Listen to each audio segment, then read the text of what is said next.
ধোঁকেবাজ বলে যাই, 21 লক্ষ মজদুরকে যাদের টাকা কেন্দ্রীয় সরকার দেয়নি, আগামী 21শে ফেব্রুয়ারি তাদের টাকা তাদের ব্যাংক অ্যাকাউন্টে চলে যাবে, রাজ্য সরকার দেবে।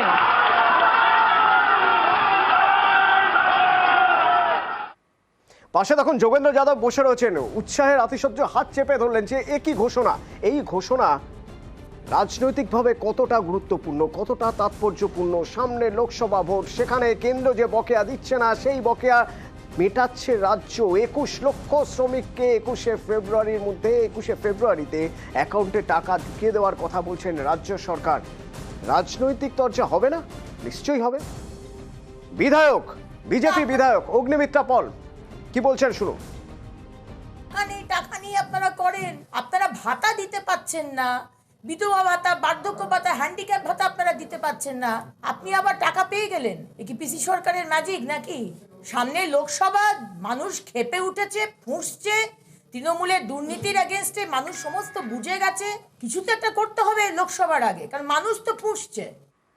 রাজনৈতিক মহল বলছে মাস্টার স্ট্রোক, কিন্তু এটা লোকসভা ভোটের আগে গিমিক বলছেন তো অগ্নিমিত্রা পল। আর সুজন চক্রবর্তী, তার সঙ্গে আমরা কথা বলেছিলাম, সিপিআইএম নেতা সুজন চক্রবর্তী কি বলছেন শুনুন। গত 1-1.5 বছর ধরে টাকা পাচ্ছে না টাকা পাচ্ছে না টাকা পাচ্ছে না বলে ঠিক ভোটের মুখে এসে ঘোষণা করলেন টাকা দেবো। তাহলে টাকা আছে বলেই তো টাকা দেবেন।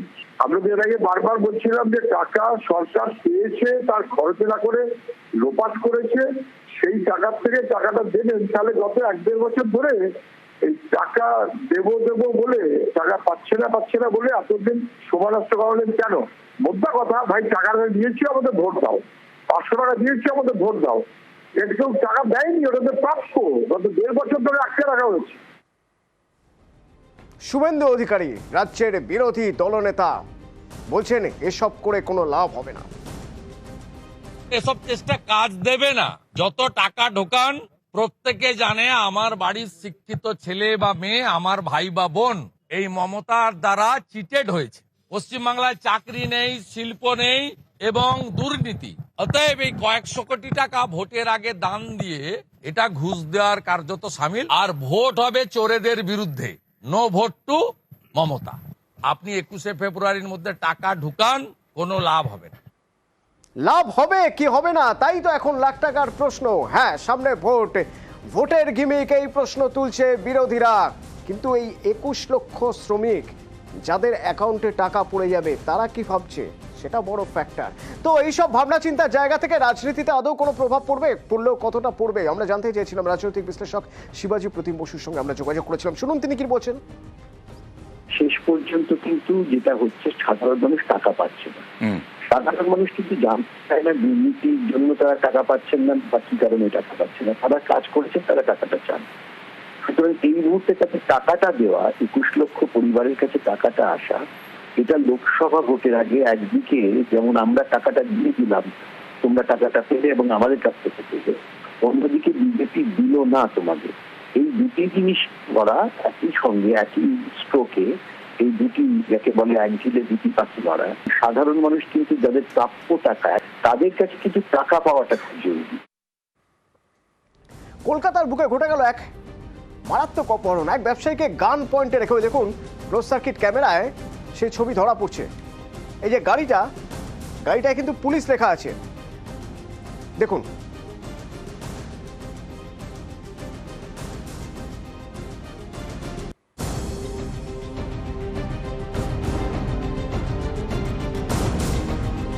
অবশ্য শেষ রক্ষা হয়নি, পুলিশ ধরে ফেলেছে। 3 জন গ্রেপ্তার ইতিমধ্যেই। ক্লোজ সার্কিট ক্যামেরার ফুটেজ দেখে রাতেই হরিদেবপুর থানার পুলিশ তাদেরকে গ্রেপ্তার করেছে।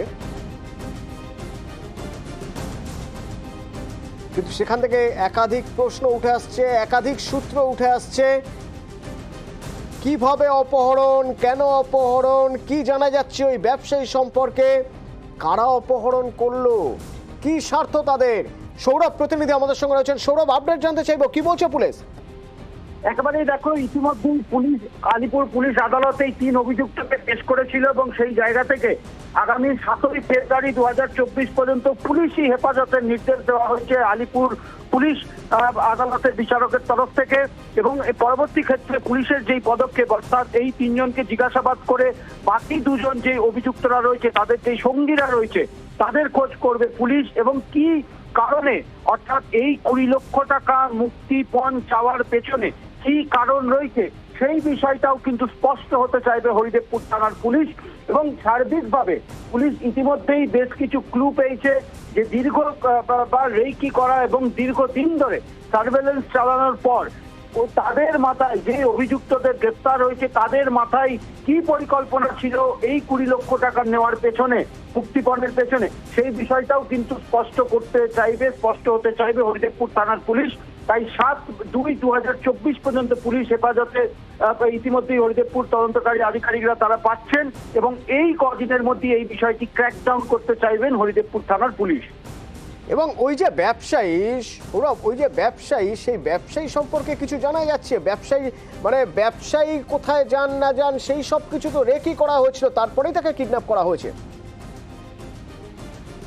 একেবারে দীর্ঘদিন ধরে, অর্থাৎ এই নিতিন সাউ ওই পানশালায় নিয়মিত যেতেন। সেই জায়গা থেকে যেটা সূত্র পর জানা যাচ্ছে যে এই 5 অভিযুক্তের মধ্যে, যার মধ্যে 3 জন গ্রেপ্তার হয়েছে, তাদের মধ্যেই কোনো সঙ্গী তারা সেই পানশালায় গিয়ে থাকতে পারে এবং সেইখানে কোনো টাকা ট্রানজাকশন বা টাকা পয়সার ব্যবসায়িক কথাবার্তা এই নিতিন সাউয়ের বিষয়ে তারা শুনতে পারে এবং সেই জায়গা থেকেই পরিকল্পনা ছক করে হতে পারে, এমনটাও কিন্তু প্রাথমিক অনুমান করছেন হরিদেবপুর থানার পুলিশ। বেশ সৌরভ, ধন্যবাদ সৌরভ। এই যে গাড়িটা ব্যবহার হয়েছে, গাড়িতে পুলিশের স্টিকার ছিল, পুলিশ লেখা ছিল গাড়িতে, তো এই গাড়িটা এলো কোথা থেকে, কার থেকে গাড়ি নেওয়া হয়েছে, কি বলে গাড়ি নেওয়া হয়েছিল শুনুন।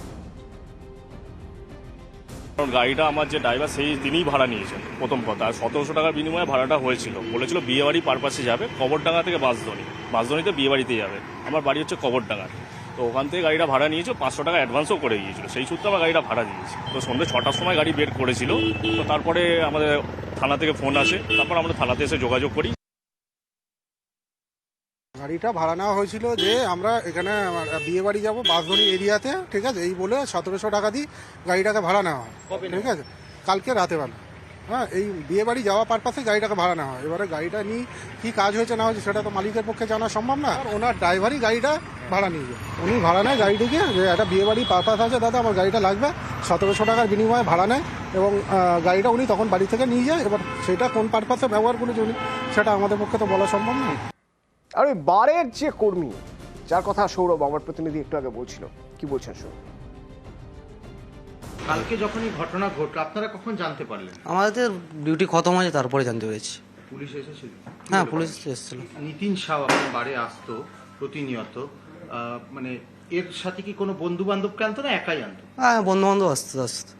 গতকাল কি এসেছিল বন্ধু? হ্যাঁ, দেখলাম 2-3 জন বন্ধু বান্ধব এসেছিল। এমএলএ হোস্টেলে আজ দেখা গেল সকালে একজনের দেহ পড়ে রয়েছে। খোঁজ জানা গেল তিনি বান্দোয়ানের বিধায়কের দেহরক্ষীর কাজ করতেন, সেই পুলিশ কর্মীর দেহ। কিন্তু কিভাবে তার মৃত্যুটা নিয়ে এবার তদন্ত শুরু হয়েছে। দেহ ময়না তদন্তের জন্য পাঠানো হয়েছে। এমএলএ হোস্টেলের 5 তলা থেকে পড়ে মৃত্যু হতে পারে বলে পুলিশ অনুমান করছে।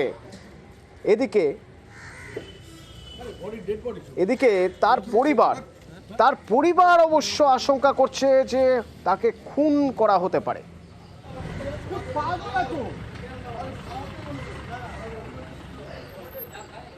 ভারতে দাদা চাকরি পেয়েছিল, কি শুনেছো?